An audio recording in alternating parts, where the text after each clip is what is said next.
everybody, and welcome to another teacher talk session tonight.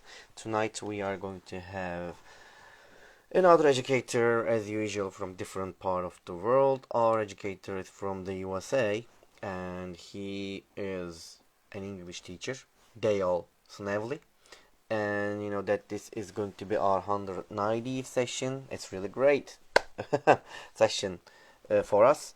When he comes, we are going to talk about a lot of different topics, and he's here, and you can send us a request to join. Dale, thank you. Let me invite.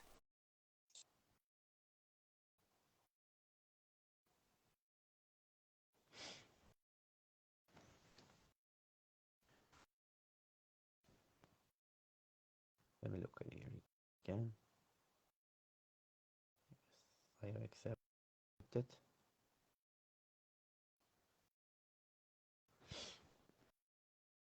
When he comes, we are going to talk about a lot of different topics with Dale.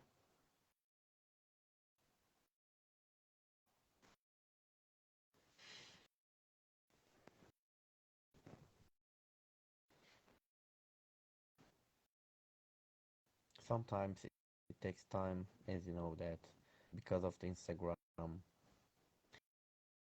we face these problems.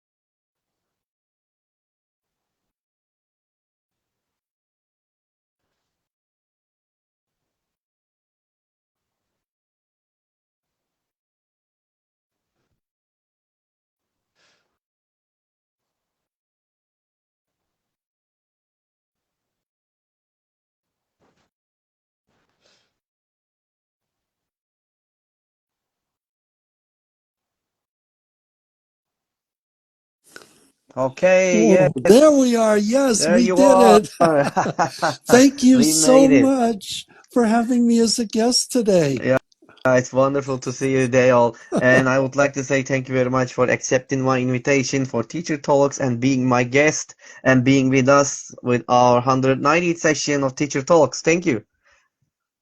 Well, thank you for having me. Wonderful. Okay, so if you're ready, can we start? Yes, Oh, go ahead. okay, so let's get started. I know about you, Dale, and maybe our audiences would like to know about you. So can you tell us about yourself, please, and a bit about your experiences too? I grew up in the San Francisco Bay Area. I live in Colorado. And my first career was as a caseworker, mostly. Did um, like filing helping people file disability claims, those kind of Oh, things. mm-hmm. Administrative. In the hospital, I became a caseworker. I helped people with different types of problems. Well, when I retired, I wanted to do something that had meaning. It had purpose. The word purpose means a lot to me. I And see. having a purpose is why I became an English teacher. I got my master's degree in teaching in 2010. I was TEFL certified, that's teaching English as a foreign language, in 2018. I started, while I was getting my training, I began volunteering at the English Learning Center in Denver, Colorado. I still am on staff there as a volunteer teacher. All the teachers there are volunteers, I and see. it's a way to Mm-hmm. contribute to my community. Well, I Mm-hmm. believe, and this is my philosophy, my belief is doors open. When you open a door, it can lead to another door. I And see. Mm-hmm. that's how I was able to be able I was able to go to China to teach at a university. It Wow. was because I did volunteer work. And Oh, I working see. in China led to my job at VIP Kid, which during COVID I was able to be an online teacher. And each step has taken to another. And I guess some people would say like stepping up a staircase. Each step leads to something else. I And see. now I'm very happy because in 2024, I began making the pivot to digital products and becoming a creator. So I have a Wonderful. YouTube channel. We'll talk I We're about both them, here all on of them. Instagram, and Yeah, I'm writing an ebook. I'm almost done with that, and perfect. I'll be going to Vietnam in February Wow. next month to teach at an eye clinic in Hanoi. I'll be teaching conversational English to the medical staff. Oh, I I'm going there as part see. of Global Volunteers. And Mm-hmm. a teacher asked, "Why are you volunteering?" Uh-huh. And I says, "Because I know that opportunity, which means a lot to me. It'll be my first time working in a healthcare environment since I retired. So it Wow. has special meaning to me. And I have a vision impairment. And that's the other issue. This is an eye clinic. I So I see. can I got it. relate to the students they take care of.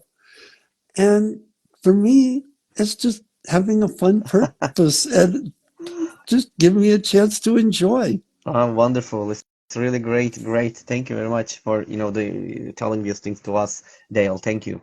I know that you have a huge experience about it, and it's just a little bit. I know that you can tell more, but if it's okay, let's move to another question. Would you like to add Certainly. anything else, or all Yes, right? go ahead. So, okay, what was or were your turning point or points in your own education?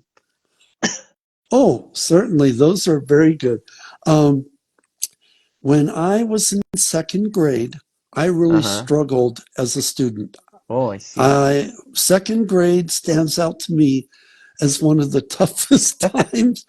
And I remember a teacher slamming a ruler down on a desk, those kind of memories. And then I was, typical 7-year-old boy. I'd rather be out playing with my friends than sitting in a classroom all day. It's just the way it I was. And see. in third grade, I had a teacher who um, she was from Mexico. And I had an aunt and uncle who had a little casita, that small house in Spanish, by the ocean in Ensenada, Mexico. And I would go down there as a little 4-year-old and play in the ocean and with wading in the waves as they come up to I shore. And see.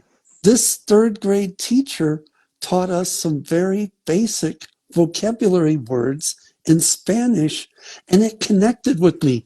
Mexico's a beautiful country. I love Mexico. I was there not that long ago, and I just enjoy Mexico. I just love the country. It's Uh-huh. really amazing. So she kind of sparked a little culture light inside of me that would turn on later on very bright.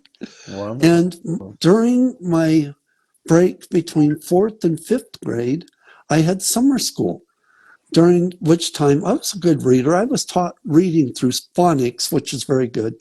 But my reading ability after this summer school was just amazing. Amazing. I could understand a lot more because I understood reading. Reading Oh, became I very see. important. And the other thing, they had taught me math in a way I hadn't been taught before. Oh, wow. So they were showing me flashcards, and it really helped me with multiplication and Mm-hmm. just doing the flashcards. So when I teach, I use flashcards because I know how it helped me. And fifth grade, I had a teacher who was very um, influential. Uh-huh. She had me one day, she wrote me a pass to go to the library. And I went there, and it was to learn how to read for enjoyment. The Mm. enjoyment of reading, the pleasure, the fun of reading. And to me, that's the pivotal moments. I see. That's really nice moment, I'm sure, for you. And I just want to say thank you for sharing that moment with us here, Dale. Thank you. Yes. And Dale, you have been teaching for a long time, if I'm not wrong. And in your teaching career, you have tried different methodologies and different techniques and strategies in your lessons with the students, of course. Right. And I'm sure that you have a philosophy of teaching. Philosophy of teaching. So what is it? What is your philosophy of teaching? Well, I want to, there's a couple things to think about here. Yeah, The important thing for the student is that they learn, that it's a learning experience. They learn the material that's being taught. My philosophy is it's okay to make it fun, and it's okay if you make a mistake. That's what learning is about. That, but one of the things in my philosophy that probably collides with what a lot of happens in the real world is the difference between teaching to learn the material versus teaching to teach the test. I see. Mm-hmm. I got it. There's a big there's a big push. I mean, the students, they have to pass that test. If they don't, they're not getting into college. If they don't, they may not get into the college they want. If they don't, they may not get the major they want. So there is a big thing with, there is a big um, push I, to I teach see. testing versus just teaching so that the student gets the full benefit. Mm-hmm. And that's the struggle. And what I try to do with my students is I listen to what they need. All right, on day one, when I start with you, because I do a lot of private tutoring, what Oh. are we trying to accomplish? What Uh-huh. is the goal? And once I know the goal, then it's going to help. I see. I got it. Thank you. Thank you very much about your philosophy of teaching to telling us here. Yes. And Yeah. Dale, we are educators, and in our career we have a lot of, the stories. We have some bad stories, we have some, the good stories, we have some failed stories, and we have some success stories. Can you tell us one or maybe two success stories of yours? Something inspirational. I'm sure you have a lot, but maybe if Certainly. you can share one or Yeah. two, we'll be I happy. have I have I have one student, and this student in class one morning came in about an hour before everyone else. This student was a college student, struggled with verbal, and this was the day we were doing verbal presentations. And she found herself a place in the room, and she was on her device and she had her headphones in, and I let her. And then when she was finished, I said, what's, basically, she says, I want to make sure I can talk today in front of the class. And she was practicing. And she brought up a good point. English, you have I to see. practice it every day. It's important.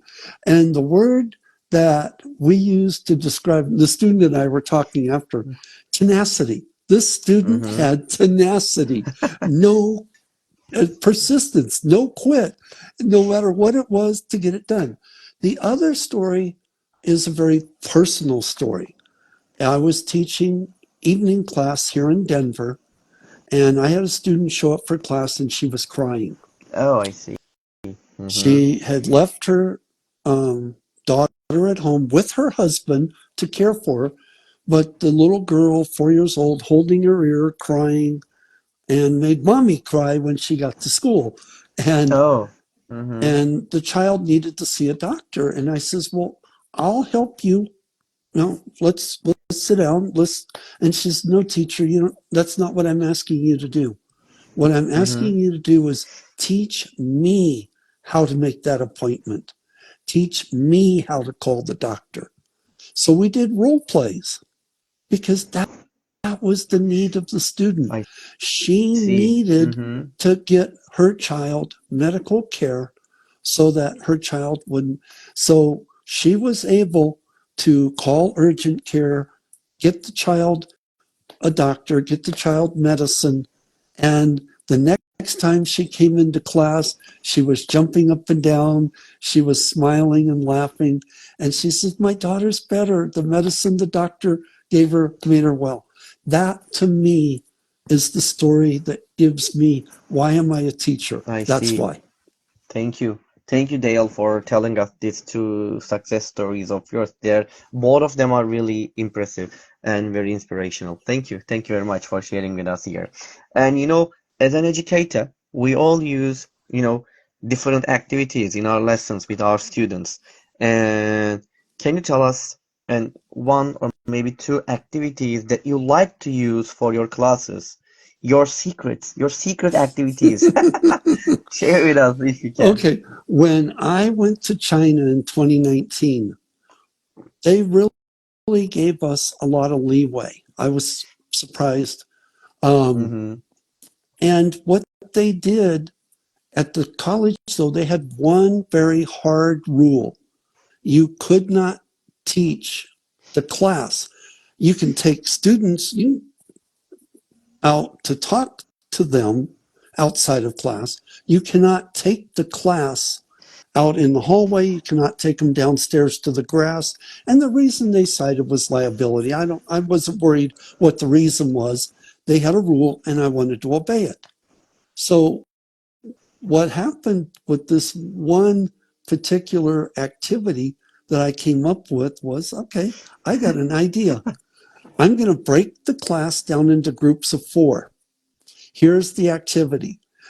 Each group will present to the class what they're doing when we go on a virtual field trip. When I Oh, was a child, they would load us onto a school bus and we would go somewhere. We went to a dairy when I was in the second grade. That was my one fond memory of second grade, was going to see the cows at the dairy because it got us out of school for the day. Well, in China, we had to do it virtually. So I would tell the class, I says, during your presentation, tell us where you went on your field trip and what you did. So, and the first, we did this a couple times. The first time we did it, I says, okay, we're going to go time traveling. We're oh, going very nice. 100 years in the future. So there's 4 people in the group. Each of you will speak a different part. Where did you go? Who did you see? What did you observe? What did you look? So you kind of get the idea of what we did. And Mm-hmm. one time I told him go to Paris. Another time I went to New York. It's really nice So to see them. yeah. So my other activity, that was virtual field trip. I came up with it before COVID. There were a lot of elementary school principals very interested in my idea during COVID. It became very useful. But there was another one. We have a TV show here in America called Family Feud. And what Uh-huh. I like to do when I play that game with the students, I break the class in half and I have questions that I ask, and the questions are numbered, and the point value is the higher the number. In other words, the most popular answer, then the second. So the first answers, if they get the top answer, it's worth 10 points. Second answer is worth 5 points. Third answer is worth maybe 3 points. And the next answer. So you see what I'm saying is the I see. idea that each group would get a chance to answer the question. And the better answer, the higher answer, would get the higher points. And that's how we kept score. And the class loved it because I'd pick half the class on one side, half the class on the other, and they would get together and try to work out the answers. And it got the class to talking to each other because one rule I had is you have to talk to each other in English. So Yeah, they got to you're practice right. their English. That's really nice. Two activities that you use it. I really like them. The virtual one is really really nice and effective, and this one also is very nice to make Right. them talk. Yes. Yeah. And Great. then the first one, the virtual, they have to talk because the four people standing, they Exactly. have to take turns. So they each know they're going to have to talk. It's very communicative, Yes. activities.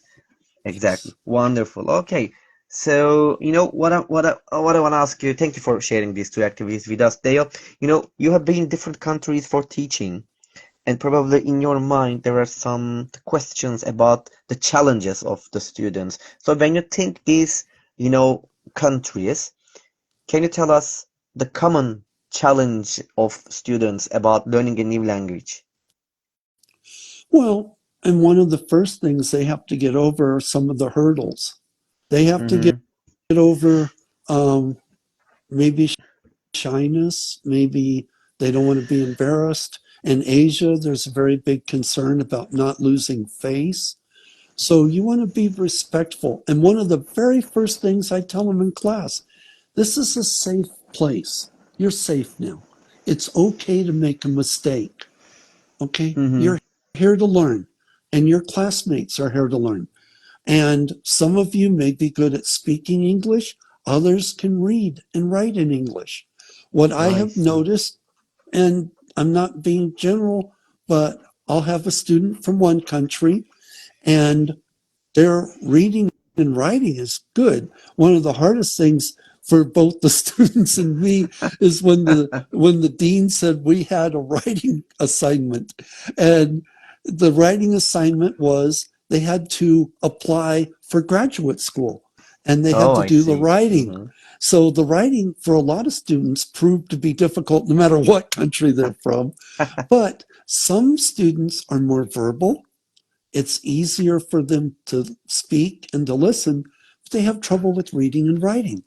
Oh, Other I see. students, my college students, a lot of them, reading and writing was fairly good, but they struggled with verbal. The student I mentioned who came in early to practice, she had very, very limited ability to speak in English. Very brilliant student, but her English ability to speak was very small. And it was a I see. struggle for her to get over speaking English. And one of the things that I learned living in China is you got the tonal languages. It's a tonal language in Asia, tonal languages, which is different than in America and Europe, where a lot of them are based on a different platform I to see. explain it. Yeah. I got it. Thank you. Thank you very much, Neil, for sharing these challenges with us. You Yes. know, when you think about your classes, I'm sure that sometimes the students they cannot understand everything at once. They need to get extra help from teachers, from us. So when you think about this, how do you help your students when they need extra help about the topic or topics that they don't understand? What do you do? Or what can you suggest to the teachers about this? Well, there's a couple of things you do. First thing is you break it down into small pieces. You don't try to, the word I'm looking for. It's, you make it simpler. You make it basic. Mm-hmm. What you're doing is you're taking, here's a good word, pronunciation. Like if they're having trouble with pronunciation, and then I would use clapping my hands, banging on the a little drum, Mm-hmm. pronunciation, pronunciation. Learn the syllables. Use each breath. Break that great big word down into small digestible pieces. I And when see. we're learning a vocabulary word, use it in a sentence. Don't just learn the word by itself, learn the meaning of the word. So if I'm teaching reading, I'm going to pre teach the vocabulary words because that's where you're going to run in I read it myself first, and I pick out my vocabulary words. The words I think they're either going to have trouble with pronunciation or they're going to have trouble with meaning. Oh, I see. So Mm-hmm. I pre-teach vocabulary. And by pre-teaching the vocabulary, you can erase a lot of the problems they're going to run into. And one-on-one, I'll ask them. I had a student, I had a class early this morning. I asked a student, it was an online class. Okay, we just went through the worksheet. Uh-huh. You've read all the words, you've read all the sentences. What word in there are you struggling with? What word don't you understand? And the student told me the word, and I said, well, let's talk about it. Let's Let's talk talk about it. about Mm-hmm. this word and let's understand it. I see. I got it. You try to analyze the word, analyze the problem, understand it, and the find a suitable way for the students to teach that Right, thing to make him or her better, to understand right. better. I got Yes. it. Thank you. Thank you very much, Dale. Okay, would you like that anything else, or can I have another question? Go Oh, right ahead. Go okay, on. thank you. And so, in every country, when we think about the educations, people most of the time they say they have a lot of ideas to make the education better. They see always the negative sides, the negative sides of some educational problems in as a whole country. When you think about your country, the USA, if you had a chance to change one thing about education in the USA, what would you change? What I would do is when I went to ninth grade, I was told in ninth grade, and the counselor sat me down, and the counselor said, Spanish, German, or French. I went, what? You have to take a Yes. foreign language, Spanish, German, or French. Well, I said Spanish. That was an easy question to ask me. But what they didn't explain, what the students, I think, don't understand, and probably because they're so strapped for time, is explaining to the students why is this Mm, class important. You're taking it because you're told to take it. You're taking it because it's a requirement. You're not being told how that class is going to benefit you. One of the things I've heard working with adult students and in the hospital, being a caseworker, um, people come to me, they never told me why I was taking that class. How was that class supposed to benefit me? What good was that class? What was the purpose in that class? There may be a purpose, but you don't see it. But they never explained it. That's the big change I mm-hmm. would make so that people understand why. I see. I got it. That's the thing that you want to change it. I got it. Thank you. Thank you, Dale.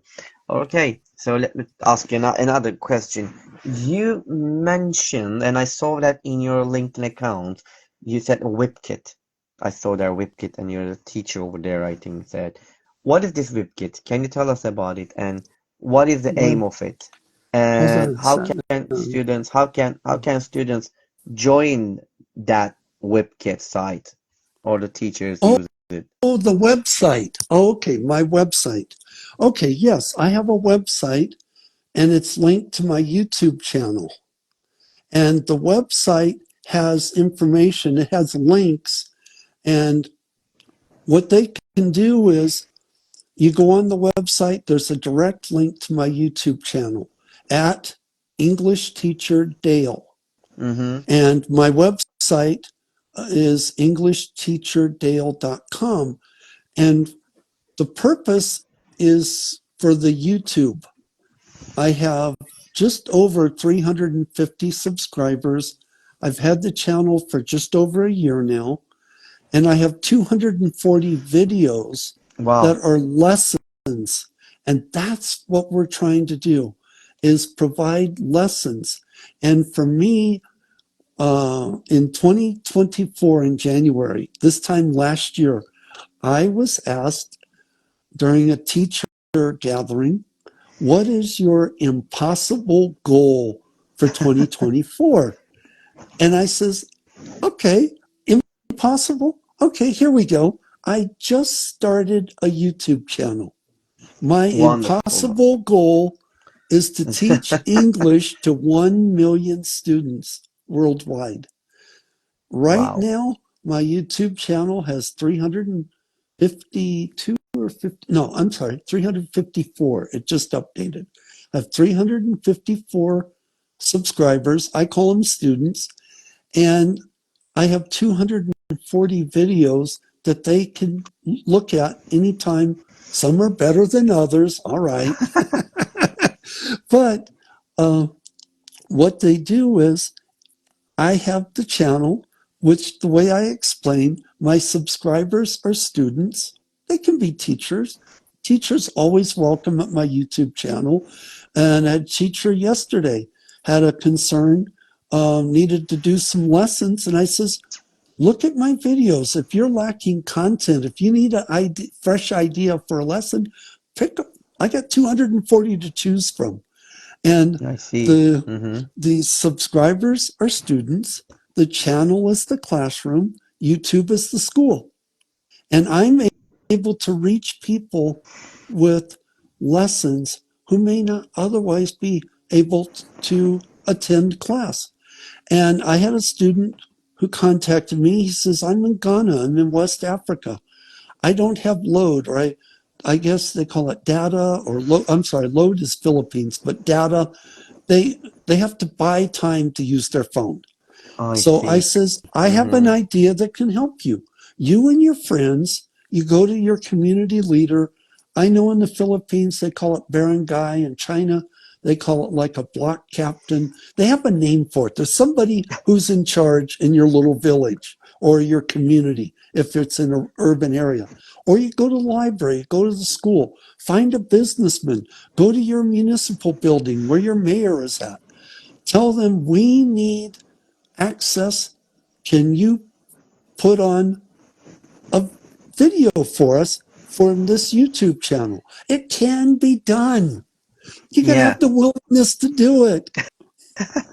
You are right, exactly. And you are doing something, really great, to do it. And it's very useful. I'm sure that they're very useful for most of the people Yeah, to, the who wants to watch it, yeah. who wants to watch it. Thank you. Thank you very much, Dale, for sharing it. Can you repeat your YouTube channel again here? So maybe Yes, they want to listen again yes. or My hear again? YouTube channel is at English Teacher Dale.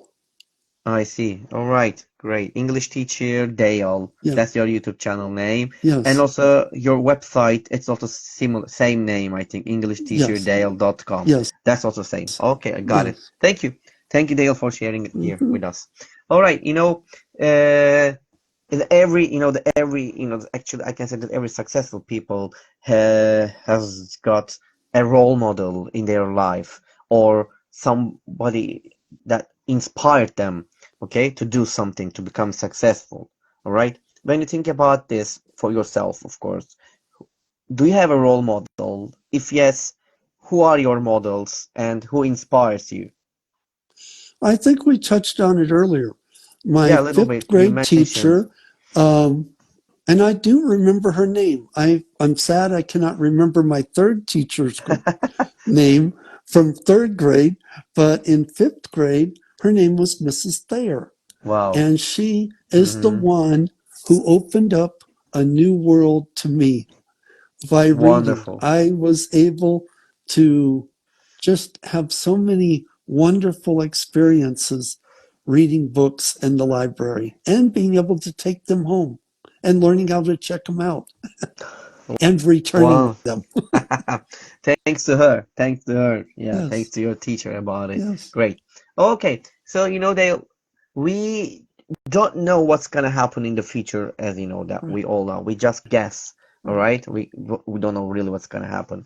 When you think about the after 10 or 15 years later, how do you see that years and what's gonna happen? Will you still be a trainer or teacher, or will you try another jobs, or you will get retired? What are you gonna do? Well, I'm already Retire. technically retired, Yeah, I but for can. me, it's about Maybe having a second time. purpose. Yeah. Double Now, retirement. I was talking about an impossible goal last year. My impossible goal this year is tied to work I'll be doing next month in Vietnam. That's perfect, really. That's And really impossible, the situation to do it when you think about it. yeah, But you're gonna make it, I'm sure. yeah, but that's not the impossible part. The impossible part is I want to have my own school. Wow. In Vietnam. Well, I'm going to Vietnam because right now they're the leading contender.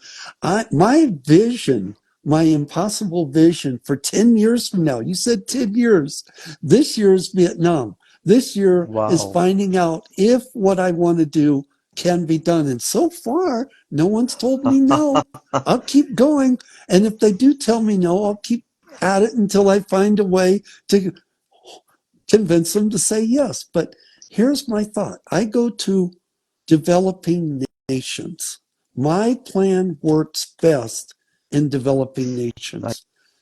see. People don't know this about me, but I was raised by a single mom.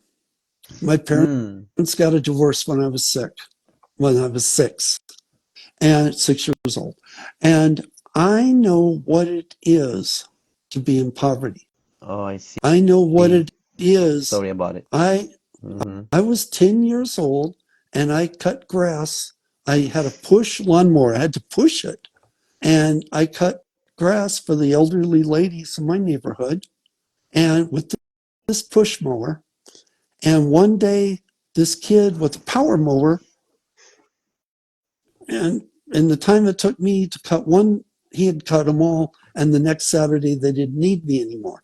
So I had to find a new way to help buy food from my mom to bring home. Some cash. So I went to the park and I got the thing. And this is going to be in the fictional part of my book that I'm writing. And I went to the park and I'm thinking, what can I do?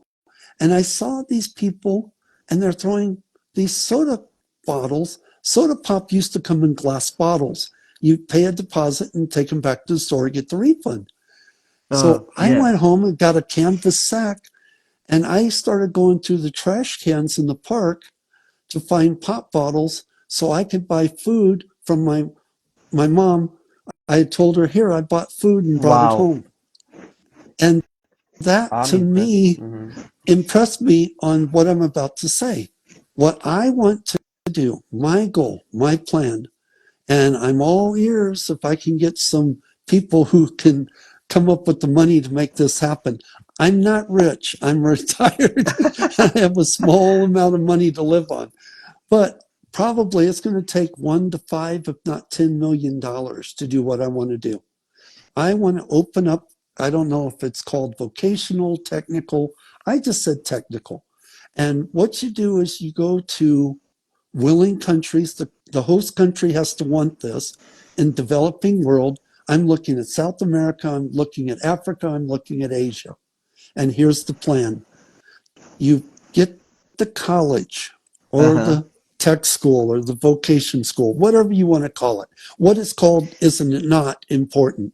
What is important is you have the college, and right near the college, we have little businesses that we own that are affiliated with the college, and you create a little community. And what you're looking for students, you need students, young people who they grew up in poverty Oh, oh, I see. and they need someone. Don't give them something, let them earn it, let them experience the education. Give Uh-huh. them job training. Remember this why that we were talking about earlier? Why are they doing it? You sit them down, you Exactly. say, here's the point. You're going to be getting trained. Part of your training will be a course in English, a basic course, not advanced. Although advanced for those who want it and need it, it'll be available. But you're going to get a basic course in English. You're going to get some basic courses to help you better do your job, better be able to communicate. And we're going to provide you with on the job training. You're going to get an apprenticeship. What Mm-hmm. kind of job are you looking for? Do you want to be an auto mechanic, motorcycle mechanic? Do you want to take trash and turn it into cash and recycle plastic and turn it into useful products? Do you want to work at a restaurant? Do you want to be a cook? Do you want to be in a flower shop, a beauty shop, a barber shop?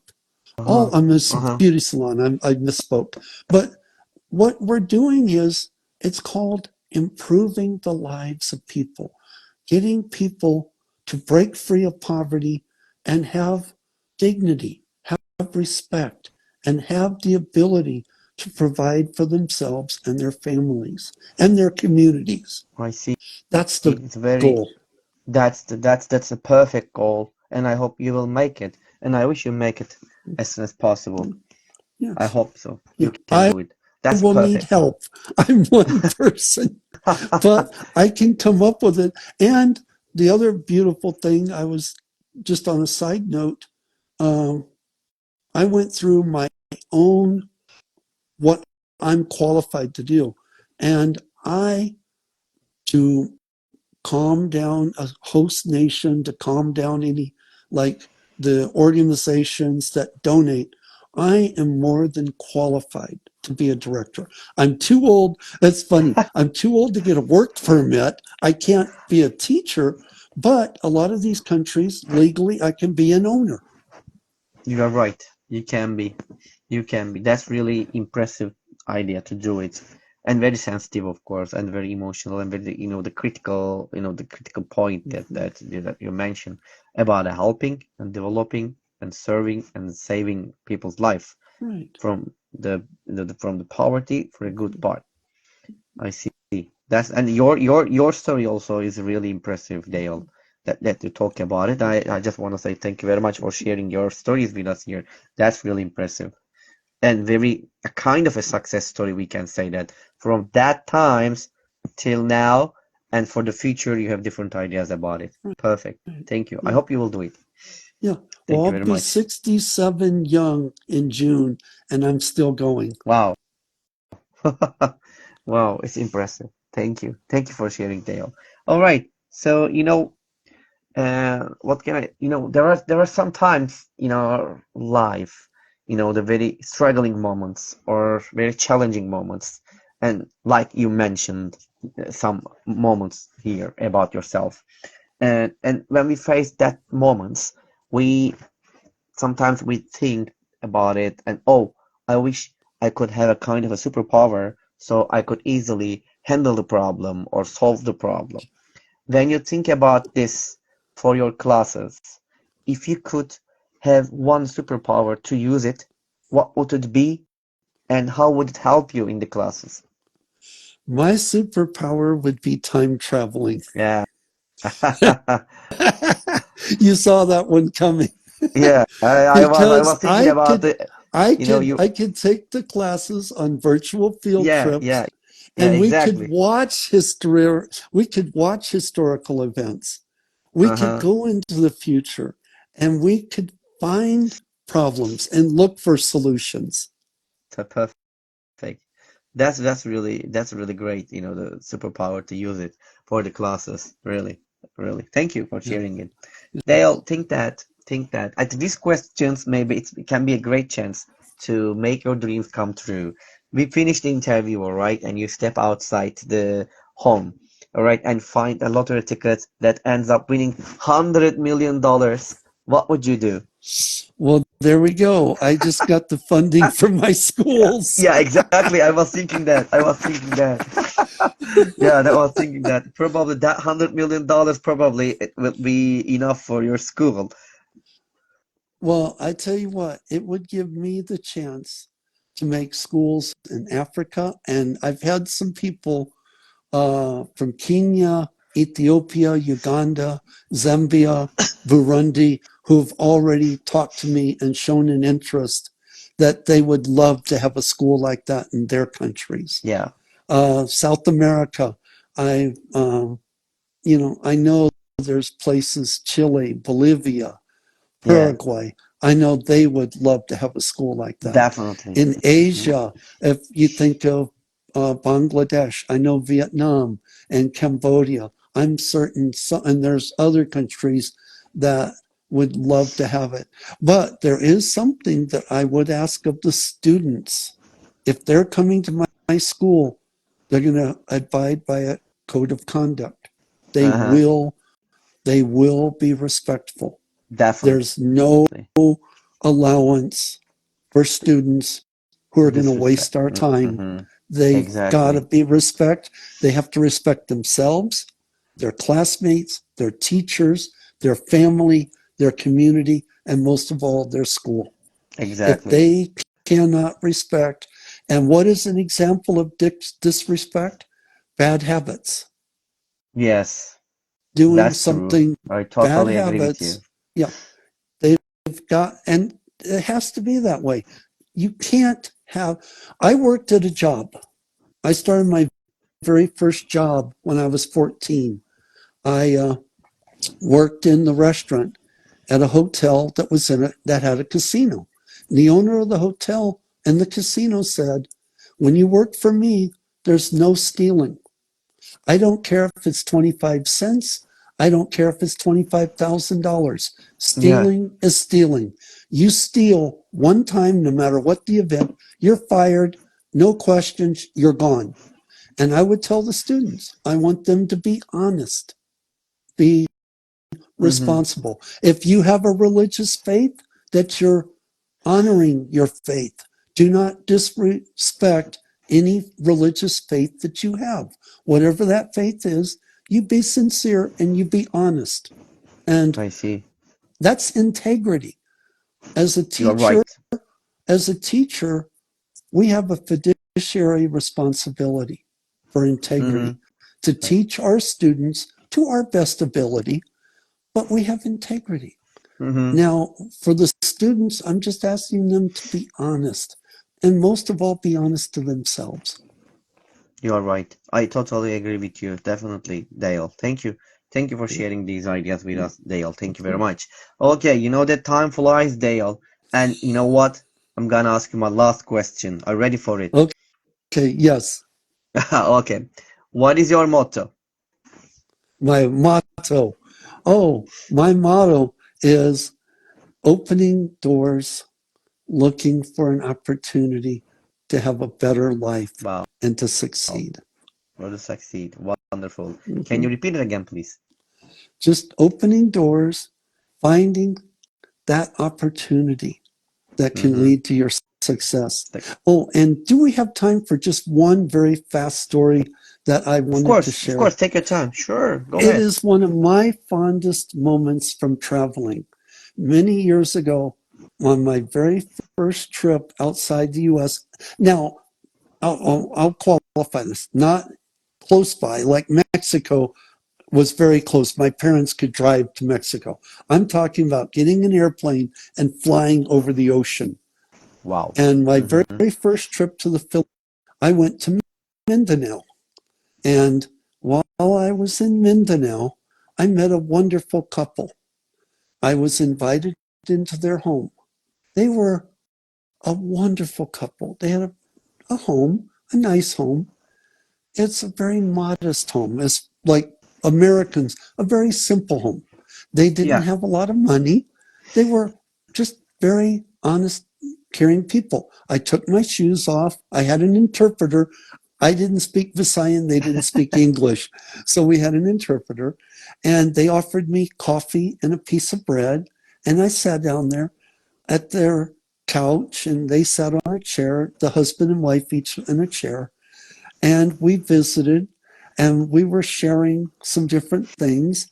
And before I left, they got me a glass of juice because it was hot outside, it was humid.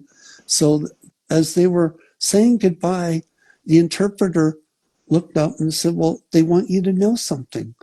They want to thank you because the first time they've ever had an American in their home. And Wow. they are so appreciative that you accepted their hospitality. They didn't have much money. They didn't have a lot. But you know what I got out of that? They were happy. They had a home. They had food. They had family. They had companionship. They had house in the most beautiful place I've ever seen. And but Very like nice. my one student with tenacity said, there are things more important than money. Definitely. And Sometimes that's other what I things. just wanted to Hmm. throw in there. Hmm. Exactly. The money is not everything sometimes. Right. There are more important things than money in Yes, life. that's right. Exactly. Thank you for sharing this story with us, Dale. That was awesome. All right. That was I asked all my questions, Dale, and before ending our live sessions, would you like to add anything else? That was it. That was what I wanted to end on. And I appreciate the time you've taken today. I appreciate everyone who's just shown a lot of uh, support, and I appreciate all the well wishes I've gotten, especially on LinkedIn. Uh, for all I'm trying to reply to all the messages. It's taking me a few days, but Yeah, I it's am trying to wonderful. reply to everyone who has replied, wanting to know about what's going on with Vietnam. I'll be in Hanoi in the old quarter teaching at an eye clinic, the medical staff, so that they can better serve English speaking patients who come for help at their clinic. I see. I got it. Thank you. Thank you very much, Dale. And I would like to say thank you very much for your advice, for your time, for your suggestions, and for the things that you suggest us, Dale. And especially, I just want to mention one more time your precious time. You spend your time here with us. Thank you. Thank you very much. Really, Dale. Thank you. Okay, so and Dale Snavely was Snavely, with Snavely, Snavely, sorry. Dale Snavely. Snavely, I'm sorry for Yes, the mispronunciation. that's And okay. Dale Snavely was with us tonight with Teacher Talks 190 events, and we had a fruitful session with him. And you know that we are going to be here and for the next week, okay? As you know that at the same time, on the same day, every Monday at 9 p.m. for Turkey's time. By the way, this was our first session of 2025, and I just want to mention also exactly, and Day was with us here. Thank you one more time. And wherever you are, until the next time, good morning, good afternoon, good evening, and good night. And wherever you are, take care of yourselves and take care of yourself, Dale. And until next time, bye bye, everybody, Bye and bye. peace. Thank you. Bye bye. Bye bye.